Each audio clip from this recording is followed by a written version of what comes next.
যাও ভাই। দয়া করে আমাকে বাঁচাও ভাই, আমি তোমার মতো মানুষ গো, এদের মতো জন্তু জানোয়ার নই, কিছু একটা উপায় বার করো ভাই। সবই বুঝলাম, কিন্তু তোমাদের বাঁচিয়ে আমার লাভ কি? আমরা তোমার উপকারে আসবো। কি উপকারে লাগবে জানা আছে? ইঁদুরের কাজ আমার জামা কাপড় কাটা, ও কোন উপকারে আসবে? আর কাটবো না গো, সত্যি বলছি, সারা জীবন তোমার গোলামি করব। আচ্ছা, কিন্তু সাপকে বাঁচালে ও বেরিয়েই আমাকে ছবল দেবে। ওর উপকার করে আমি কি শেষে মরবো? না ভাই, আমি তোমাকে ছবল মারবো না, কথা দিচ্ছি, তোমার উপকার ছাড়া অপকার করব না। আচ্ছা আচ্ছা আচ্ছা, তোমার কথাও বিশ্বাস করলাম, কিন্তু বাঘকে আমি এখান থেকে কিছুতেই বাঁচাবো না। না গো না, এমন কথা বলো না, আমাকে অবিশ্বাস করো না। আমাকে বাঁচালে তোমার কোনো ক্ষতি হবে না, আমি তোমার কোনো ক্ষতি করব না। তোমাকে কিছুতেই বিশ্বাস নেই, সুযোগ পেলেই গায়ের গরু ছাগল খেয়ে ফেলো, আর আমাকে সামনে পেলে কি ছেড়ে দেবে? না গো, দয়া করে একটিবার আমাকে সুযোগ দাও, তোমাকে আমি কখনো মারবো না। আচ্ছা বেশ, তোমরা একটু দাঁড়াও, আমি ব্যবস্থা করছি।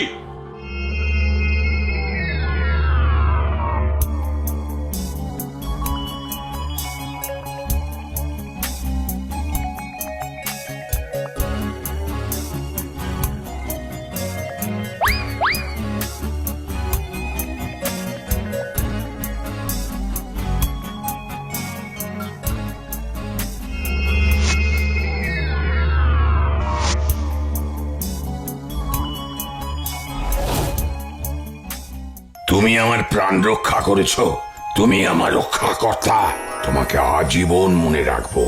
তা তুমি কি করবে শুনি? আগে আমি বাড়ি যাই, কাল তোমার বাড়ি গিয়ে সব কথা বলবো তোমাকে। আচ্ছা, তবে বিদায়। তুমি অনেক উপকার করলে, আমিও যথাসাধ্য তোমার কাজে আসবো। এখন যাই, কাল যাব তোমার কাছে। আচ্ছা এসো। ও শিকারি দাদা, আমিও কিন্তু এখন বাড়ি যাব, কিন্তু আবার আসবো তোমার কাছে উপহার নিয়ে। বেশ, এসো তবে। কিন্তু আমি কি করব বলো তো ভাই? কেন, তুমিও বাড়ি যাও, আর কি করবে? আমার কি বাড়ি আছে যে যাব? আমার তো কিছুই নেই। আহারে, তোমার বুঝি কোথাও কেউ নেই? না গো দাদা, আমার তিন কুলে কেউ নেই, ঘুরতে ঘুরতে জঙ্গলে পথ হারিয়ে এই গর্তে পড়ে গেছি। এখন কি করবে তুমি? সেই তো, কি করব, কোথায় যাব, কিছুই বুঝতে পারছি না। আমি তো আর বাঘ সাপের মতো জঙ্গলে থাকতে পারবো না, একটা কিছু খুঁজতে হবে আমায়।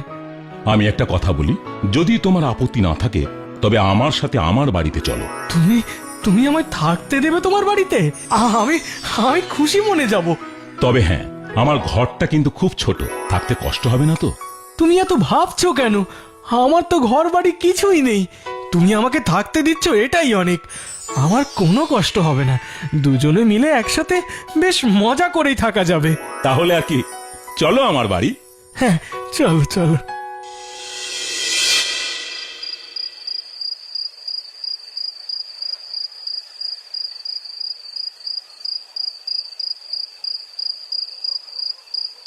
হে বাবা, এই বাসি ভাত শুধু নুন দিয়ে খেতে হবে? হ্যাঁ ভাই, কি করব বলো, আজ শিকারে গিয়ে কিছুই পাইনি, তার উপর তোমাদের গর্ত থেকে উদ্ধার করতেই পুরো দিনটা চলে গেল। এটুকু কষ্ট করে খেয়ে নাও। সেই তো আসলে আমি তো শুধু নুন ভাত খেতে পারি না, তাই বলছিলাম। আলম, আরে, সেই বাঘের গলা শোনা গেল না? হ্যাঁ হ্যাঁ, ঠিক বলেছ তো। চলো তো একবার বেরিয়ে দেখি সত্যি এসেছে কিনা।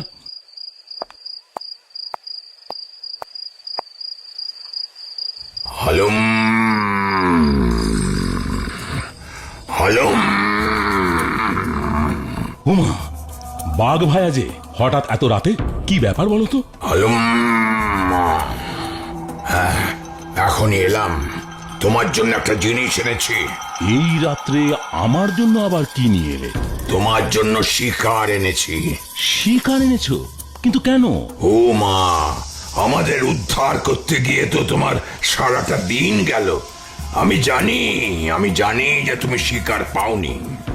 আমি শিকার পাইনি ভেবে তুমি আমার জন্য শিকার এনেছো? হ্যাঁ গো শিকারি ভাই, আর একটা কথা শোনো, তোমাকে আর রোজ রোজ কষ্ট করে শিকার করতে যেতে হবে না, বুঝেছো তো?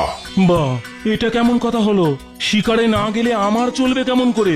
আমি তো আছি, নইলে তোমার উপকারে আমি লাগবো কিভাবে? মানেটা হলো আমি এখন থেকে তোমার জন্য শিকার ধরে আনবো, বুঝেছ? বেশ বেশ, অতি উত্তম প্রস্তাব বাঘ ভায়া। আজকের শিকার তোমার উঠোনে রেখে দিয়েছি, এখন আসি, কাল আসবো।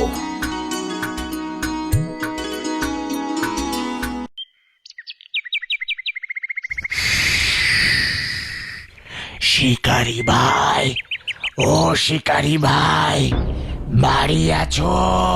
ওমা, সাপ ভাই যে এত সকালে আমার বাড়িতে, ব্যাপার কি? সকাল সকাল কি এমনি এসেছি? তাড়াতাড়ি একটা পাত্র আনো, আমি তোমার জন্য একটা জিনিস নিয়ে এসেছি। পাত্র দিয়ে কি হবে? কি এনেছো তুমি? আগে পাত্র আনো, দেখাচ্ছি।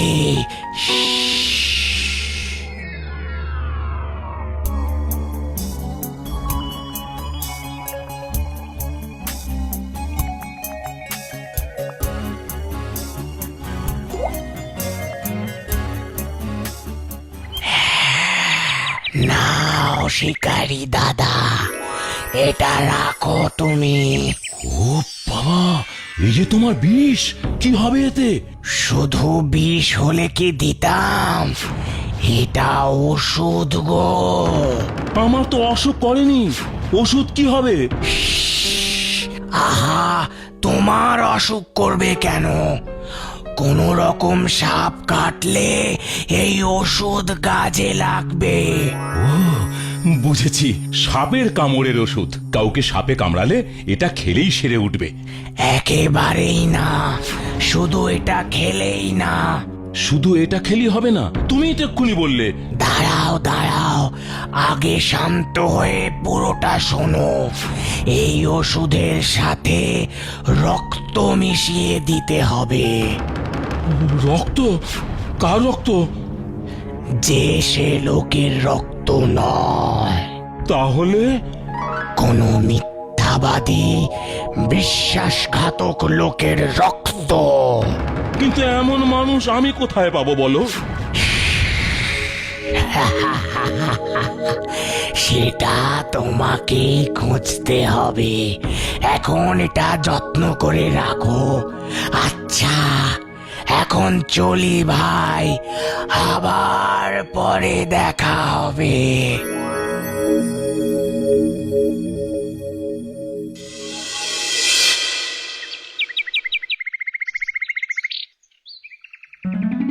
ও, কাজ না করে এরকম ভাবে ঘরে বসে থাকতে থাকতে যে হাঁপিয়ে উঠেছি, ভালো লাগছে না। ওই দেখো, ইঁদুর ভায়া। আচ্ছা, এবার বলো তুমি হঠাৎ আমার বাড়িতে কেন এলে? তোমার জন্য একটা পুঁটলি এনেছি গো শিকারি দাদা, এই দেখো। আমার জন্য এনেছো? কিন্তু এতে কি আছে বলো তো ভায়া? বলেছিলাম না তোমার জন্য উপহার আনবো, সেটাই আজ নিয়ে এলাম গো। ও তাই বুঝি? তা কি উপহার এনেছো দেখি? নাও নাও, ধরো ধরো। ওরে বাবা, এত দামি দামি হিরে মণি মানে কোথায় পেলে? কোথায় পেলে তুমি এত মূল্যবান উপহার এনেছো? কোথায় পেলে? তোমার উপকারের কাছে এই উপহার তো তুচ্ছ। এতদিন ধরে লোকের বাড়িতে জিনিস কেটে সরিয়ে এগুলো সঞ্চয় করেছি। তাই? হ্যাঁ গো, এগুলো আজ থেকে তোমার হলো গো দাদা। কি বলছো? কিন্তু এগুলো দিয়ে আমি কি করব? কেন, তোমার এই ছোট্ট কুড়ে ঘরটা ভেঙে বড় বাড়ি বানাও। হ্যাঁ হ্যাঁ হ্যাঁ হ্যাঁ হ্যাঁ, ঠিকই বলেছো, ঠিকই বলেছো।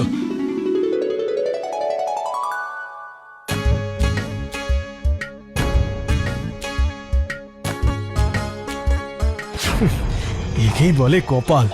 ছিল গরিব শিকারী, নুন আনতে পান্তা ফুরোতো, আর এখন একেবারে রাজা, কিছুই করলো না অথচ এত কিছু পেয়ে গেল। দেখলেই আমার অসহ্য লাগছে। আমিও তো ওই জানোয়ারগুলোর সাথে একই গর্তেই ছিলাম, কিন্তু কিছুই তো পেলাম না। শোনো শোনো শোনো, সবাই শোনো, আমাদের গ্রামের জমিদারের বাড়ি থেকে বহু মূল্যবান জিনিস চুরি গেছে। যদি কেউ সেই চোর বা জিনিসের খোঁজ দিতে পারে, জমিদার মশাই তাকে পুরস্কার দেবেন। শোনো শোনো শোনো। এই যে সুযোগ পেয়েছি, শিকারী এবার বড়লোক হওয়ার মজাটা টের পাবে।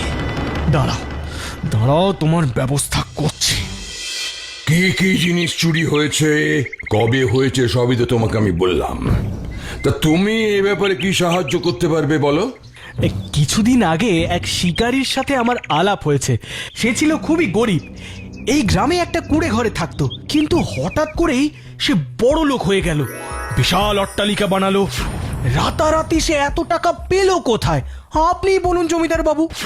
তাই তো তুমি ঠিকই বলেছো। আমার সন্দেহ হয়েছে বলেই তো আপনাকে বললাম হুজুর। এখন আপনি খবর নিয়ে দেখুন আসল ব্যাপারটা কি। আমি তবে আসি।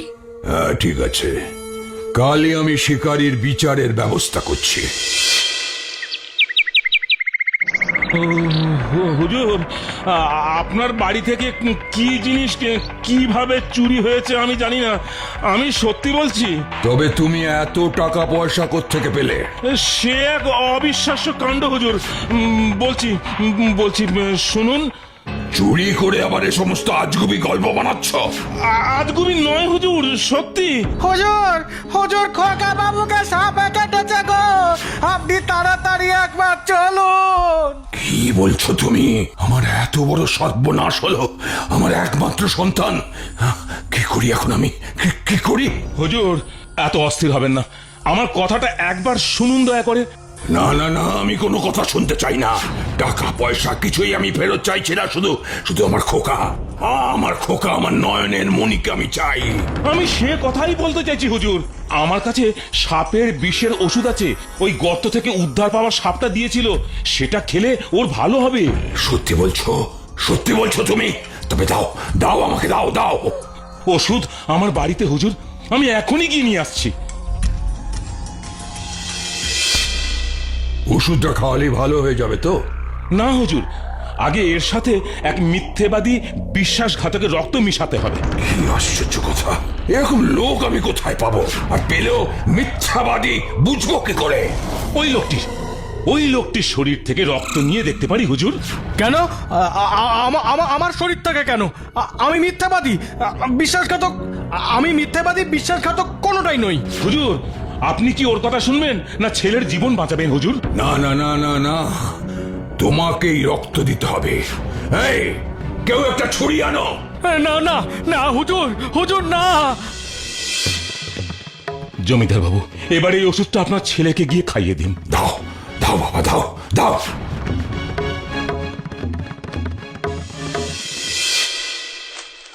এটা একবারে অবাক কাণ্ড। তোমার দেওয়া ওষুধ খেয়ে আমার ছেলের জ্ঞান ফিরেছে, সুস্থ হয়ে উঠেছে। তোমাকে যে আমি কি বলে কৃতজ্ঞতা জানাবো। আমি যে মিথ্যে বলিনি তার প্রমাণ পেলেন তো হুজুর। ওই লোকটিকেও আমি উদ্ধার করেছি, আমার বাড়িতে থাকতে দিয়েছি। সেসব ভুলে পুরস্কারের লোভে ও আপনার কাছে আমাকে চোর সাজাচ্ছে, আমার নামে মিথ্যে বলছে। এই, কে কোথায় আছিস? এই লোকটাকে বন্দি কর। আর কখনো মিথ্যে বলবো না হুজুর, আমায় ছেড়ে দিন হুজুর, আমায় ছেড়ে দিন। আর শিকারী, তুমি আর আমি আজ থেকে বন্ধু।